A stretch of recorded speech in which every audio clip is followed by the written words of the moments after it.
Hello, visionaries. Butch Hartman here. Welcome to Vision Possible. This is the place we want to help you make your daydream your day job. What is your daydream? What do you think about doing every day? What do you want to get paid for doing that you love? And how can we make that happen?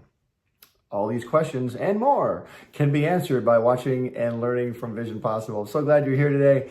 Hey, if you haven't already, subscribe to our channel and give us a like or a thumbs up. Share these videos as well. Thank you very much. I appreciate that. All right, so, had a really good week this week. I did a few really awesome things happened that I'm thrilled about. And they all happened as a result of making connections. And that's what we're going to talk about today is connections. I want you to write that word down if you have something to write with. You should always watch all of these Vision Possible videos with the intent of writing things down. If you're a biblical person, as I am, if you're not, that's fine too. But in the book of Habakkuk, I didn't say tobacco or have a cluck, whatever, Habakkuk. It's in the Old Testament. But in Habakkuk chapter 2, verse 2, it says, write the vision down. Write down the vision. Make it plain on tablets so that he may run who reads it. Meaning, when something's written down and someone else can see it, they can run with it. They can go with it because they understand what it's all about. I get it. It's like giving somebody blueprints to build a house or to build a car or to build an engine or whatever. Everything that's serious that's going to be built starts with a plan, starts with a blueprint. I saw this video once about roller coasters.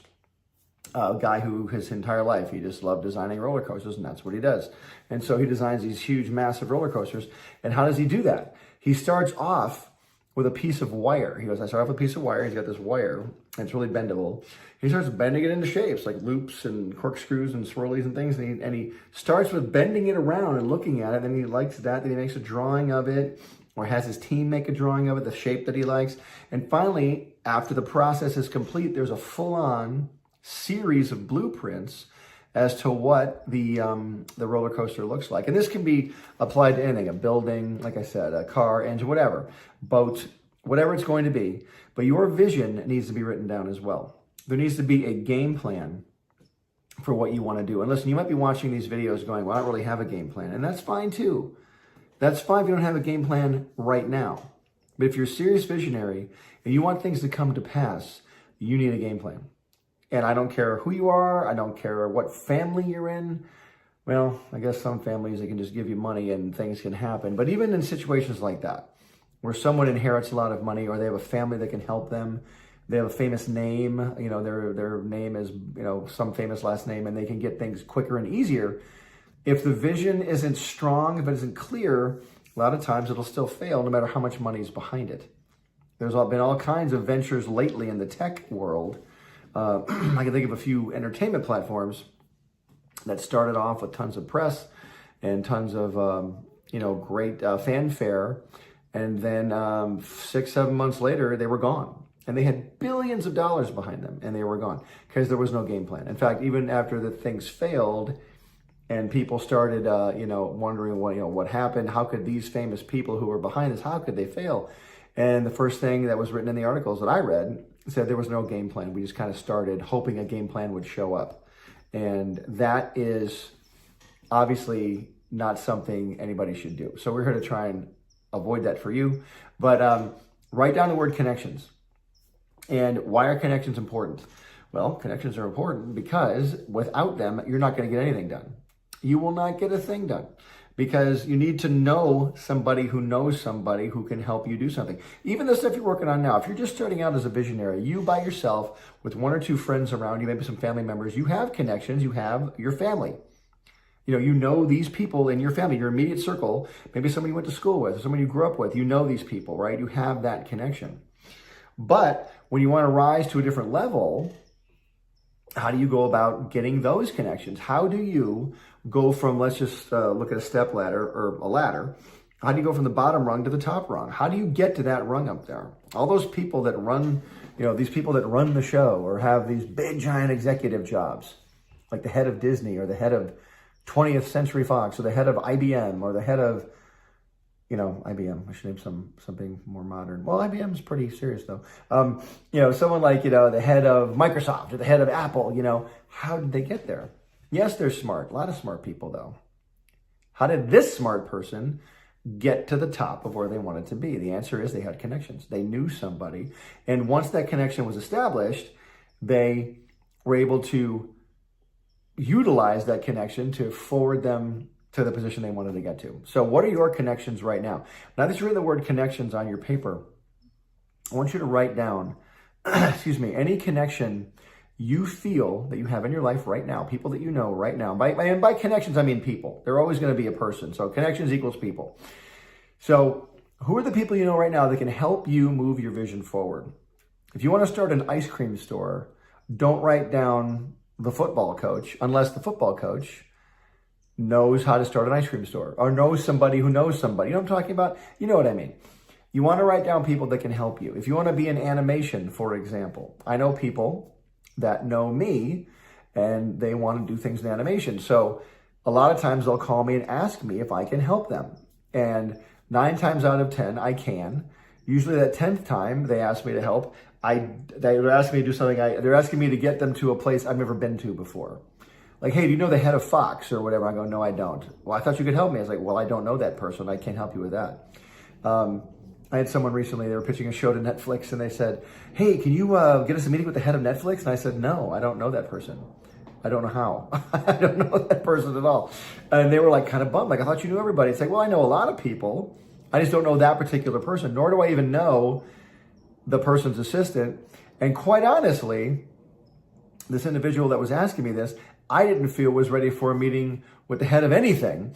And so I've got to, listen, a lot of times connections are awesome, but the person you're asking for the hookup with, they might want to connect you, but they need to know that you're ready to get there because they don't want to be embarrassed either.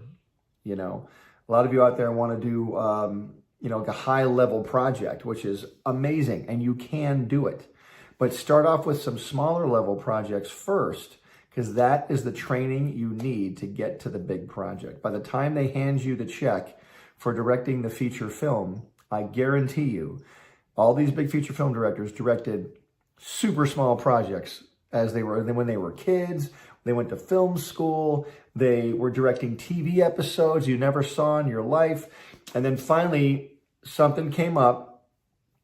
They were in a meeting or met somebody in the hallway or someone referred them to something and they had a body of work the person could refer to and said, that Spielberg kid, the kid who directed that Columbo episode, because Steven Spielberg directed an episode of Columbo. I think it was a couple of them. It might have been the first episode of Columbo. Anyway, but Steven Spielberg, when he was younger, in the early 70s, way before he directed the movie Jaws, which was his big, I guess you would say his big premiere. Like that was what really made him. But he directed a ton of TV episodes, and he directed Columbo, I know that. And he directed a movie called Duel, a TV movie with Dennis Weaver. And it's a great movie. If you're very young watching this, I know you haven't seen it, but find it on YouTube. It's called Duel, D-U-E-L, like having a duel, like fighting, not duel like two, like D-U-A-L, it's D-U-E-L. It's about a man on a desert road in a car and a truck driver who you never see driving this big, ugly mystery truck is chasing him down and trying to run him off the road. And it's pretty intense. But TV movie, at the time, it was great. Steven Spielberg was like 26 when he directed this movie, but he had done a bunch of other things first. Then he got the TV movie, and then Jaws came around, and then it was just off to the races after that. But the last thing I want for any of you is to get into a position where you're given this huge project, but you're not ready for it. I don't want to see you finally get your big break, but you're not ready because you've never done a smaller version of it. You know what I mean? I want to see you drive a Toyota Celica. Is that even a car anymore? Toyota Celica? I want to see you drive a Toyota Celica great before you get into the Aston Martin or before you get into the Shelby Cobra or before you get into the Ferrari or the Maserati. You know what I mean? For me, I think it'd be a Rolls-Royce Black Badge, which is an amazing car, but we'll talk about that later. I think I'd be afraid to drive a Rolls-Royce because I wouldn't want to scratch it. I wouldn't want anybody to touch it. I wouldn't be afraid. I'd be terrified to drive it in public. But anyway, back to the connections. How do you make connections? You're asking, Butch, how do you make connections? Very easy. You get out of where you are. You get out of your comfort zone. Write this down too, comfort zone. I say this all the time. Write down connections. Connections equals people. Write down the connections you have. Now write down your comfort zone. What is your comfort zone? Write that down too. Write down what your comfort zone is. In fact, I'm going to write this down too. Connections, and comfort zone. What is your comfort zone and why are you there all the time? Why has it become the comfort zone? What's great about your comfort zone? Write that down. Like positive points of the comfort zone. Then I want you to write down negative points of the comfort zone. Okay, so we're going to do positive points and negative points. And because I want you to eventually be able to create comfort zones all over the place. I want you to be able to have business going in LA, business going in Northern California, business going in Nevada, business going in Missouri, business going in North Dakota, business going in Texas, business going in Florida, North Carolina, Tennessee, Ohio, Michigan, Maine, Vermont. I want to see you, and I want you to have it in other countries too. I want to see, that's really what I want for you guys, is to have such a huge empire that your influence spreads far and wide so that you can get your amazing vision out there and affect as many lives as possible in a positive way. Vision Possible should be called Vision Positive because we're here to affect people's lives in a positive way. How many people are out there right now affecting people's lives in a negative way? I'm not getting political here at all, but I think you know, whether you agree with somebody or not, you can see there's a lot of negative influence in the world going on. And it always has been. This isn't anything special that's happening right now. But some people are trying to affect the world in a negative way, and they can do a pretty good job of it. Why? Because they have connections. They know people who can get a news story broadcast. They know people who can get something put on the radio. They know people who can, get a movie made for them or get whatever, and why don't we have that? Because we don't have connections yet. That's why. But you're going to. You're going to. If you're a younger person, the great part is you have your whole life ahead of you to continue to make these connections. So that if you're an older person like me, being 57 right now, recording this video, if you're 57 years old, you have less time, but still plenty of time. Plenty of time to make connections. In fact, at 57, you probably have more money that you're able to travel more places to go and make these connections. Since I left Nickelodeon, in 2018, I had a 4-year span, my wife and I, we did it together. We went everywhere. We traveled probably 3 or 4 days a week for 4 years, just about every week. And it was pretty crazy. And if you have a romantic vision in your head of traveling, it can be. It can also be a lot of tedium and it's kind of exhausting traveling because you're never really settled. You're bringing your stuff with you back and forth. You're in different places here and there. But it was exciting in this way. Everywhere we went was something to further our vision. We had a vision of starting an entertainment empire. And I wrote down the word empire, E-M-P-I-R-E, empire, not company. I guess it could be called a company, but I'm not just satisfied with a company. I want an empire. I really do. And I am declaring that, and what's the word I'm looking for? I can't even think of it. I am receiving that, and I'm capturing that in my thoughts, and I'm going, look, I am going to have an empire, and where do I need to go to do this? And so I started looking online, and through connections, through friends, started hearing about these seminars and these conferences where high-level people would go. They want to have, they want to start things like this. There's a lot of people out there. Check this out. There's a lot of people out there that may have made money in one enterprise, but they've made so much money they have to invest it, and they don't know where to invest it. So they go to these conferences where people like you with a great idea or, whatever your idea is, some great project or an idea or whatever it might be, get up and pitch the idea. And there's people sitting there like American Idol, like behind a table that are, and they listen, like Shark Tank almost. And in fact, it's exactly like Shark Tank. And they'll either say yes or no. And if they say yes, great. Then you make a deal and you move on. It's not that easy, but that's the idea in a nutshell. But where do you find these places? Very easy. You go to one, you step out. Yeah, but I live in Texas and the meeting is in Idaho. then you know what? Get a plane ticket or drive and go there. Because it's the ones who get out of the comfort zone. Look back at your paper, look at the comfort zone. Sometimes the comfort zone is very sticky and it's hard to leave because you've been there so long. We start to become one with the comfort zone. We start to grow roots in the comfort zone. We can't get out of the comfort zone because it's just so comfy. But like I said, I want you to leave where you are and I want you to go to that meeting and make connections. Because once you make connections at that meeting, you go to another meeting because you're going to hear from those people. Hey, there's another meeting. You know what your project is great for? You'd be great. You really need to meet this person. If you met this person or this group of people, and you get business cards, or these days you don't even get business cards anymore. They basically hold up their phone and there's a QR code, and you scan their QR code, and their info comes up on your phone. It's so interesting. There's not even business cards anymore. We'll get into that later. But getting connections nowadays is different in a way where, electronically and technologically it's advanced a lot, but you still need to go and get out of your comfort zone. Yeah, but I have a family and I have a job. You know what? The Wright Brothers had a job. They would make bicycles during the day. They'd close a shop at night, and they'd make the plane, their first airplane, at night. And then they had to travel from Ohio. This is the Wright Brothers story. I read a book on them. It's fascinating. And this is before anybody had ever invented the airplane successfully. So there were people that were trying. But they would close up their shop on the weekend in Ohio, take all their airplane parts it was like an assembly thing, like a giant kite basically, like a 50-foot kite.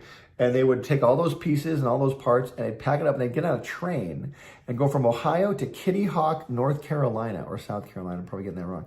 But that was a long train ride, like a 3 or 4 day train ride. And you get there and then they would go to Kitty Hawk because it was one of the windiest places in the country where the beach was. And that's where they learned how to control their new flying machine. But they would get out of their comfort zone. We got to go to Kitty Hawk and do this. Where do you have to go?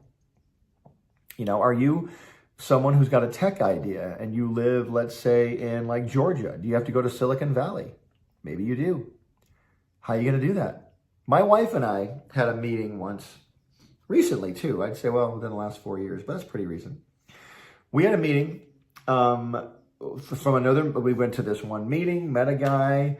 We told him about our entertainment project we had. He goes, you should meet this person, blah, blah, blah. Here's his number. So I call this person. Person calls me back. I'll never forget, I was driving with my wife. We were driving in her truck, and she has a big red truck, my wife. She wanted a red pickup truck. That's a whole nother video. But we're driving and talked to the guy in the car. Wonderful guy. Hey, I'd love to meet you, because he'd heard of me. Now listen, I have a body. Well, I do have like a wealth of stuff that I've done. I've got a bunch of episodes of cartoons that I've done, and my cartoons have been on for decades, and he's seen my cartoons. He knows them. So he knew who I was, which helped. Now listen, I'm not saying you can't do this exact same thing. It was just easier at this point because I already had a reputation. You're in the midst of building your reputation right now, and that's going to happen for you too, but it can still happen without having the full reputation once you have a connection. So anyway, let me keep going. So I'm not saying don't negate this story because you don't have 20 years of a cartoon on the air. This can still work for you. So we talked to this individual. He goes, I would love to meet you, but here's my only thing. He was from, this guy's from another country. He goes, I'm coming to America. I'm going to be stopping in Georgia at the Atlanta airport. I'll be there for 2 hours. I have a layover. Would you like to come and meet me? Now, let's say, I forget what day it was. This was like a Wednesday. We're at Wednesday. This guy's going to be landing in Atlanta Friday morning. So, and this person's got some major heft, the major pull. And I went, huh. And I look at my wife, we're driving, and it's Wednesday. I go, book some tickets too. And here's the thing. He was only having a layover in the Atlanta airport for 2 hours. So I was going to meet this guy in the Atlanta airport. Wasn't going to a hotel, like to a fancy ballroom or to a restaurant, or wasn't going to meet him at a seminar or a big business meeting. It was going to be a meeting in an airport. And I thought this is actually kind of cool. So I go, get on the phone.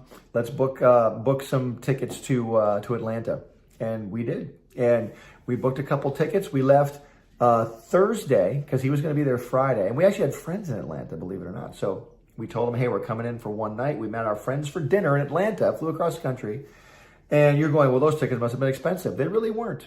They were like $300 a ticket. So it's $600. It cost me $600 to have this meeting, plus the rent-a-car I had to get. So you're talking like, let's say $1,000 for the flights, the food, everything. And we got there, met this guy, fantastic meeting. We met in actually the restaurant he wanted to meet in the airport was closed. We had to go to like a Dunkin' Donuts, which was even funnier. We were at this little tiny Dunkin' Donuts. I flew across the country. I'll never forget this. I flew across the country to meet this guy at Dunkin' Donuts, and we had a fantastic meeting. And the impact of that meeting is still being felt in our lives right now, because this person has hooked us up with so many other people. And that's another long story I'll tell you when I can. But it went just great. But I want to just encourage you. You might be going, well, Butch, that was $1,000. You paid $1,000 to have a meeting? I went, yeah, I did. And it might be a lot of money for you now. And I'm sure $1,000 is a lot of money. I'm not saying you have to pay that much money. But what if someone from the next city, like maybe 20 miles away from you, wants to have a meeting? Will you drop everything and go to a meeting with this person? Will you buy the gas? And by the way, always buy dinner. If you're going to have a meeting with somebody, you buy the dinner. Why? Because it makes you look great. That's why. It makes you look great. It makes you look like you care. It's a very polite thing to do. You buy the dinner. That will cement that connection. That person will never forget you bought them dinner. They won't. And then, by the way, the next dinner's on them, which is really cool. And that's another thing too. Having the resources to buy somebody dinner. We'll talk about that in another video. Anyway, hope you got something out of this. Connections are important, guys. So how are we going to get connections? You've got to get out of your comfort zone. You've got to go to where the connections are. Even if you don't have a connection where you're going, once you go there, you'll make them. And then you'll leave with a whole fistful of business cards, a whole phone full of phone numbers, and it's going to be awesome. And that's where you start the snowball rolling. Connections are important. I need to make some. Say that. Connections are important. I need to make some. Period. And then say today. Period. Okay? All right, guys. Have a wonderful rest of your week. Thanks for watching Vision Possible. We want to help you make your daydream your day job. I got some more cool stuff to talk about.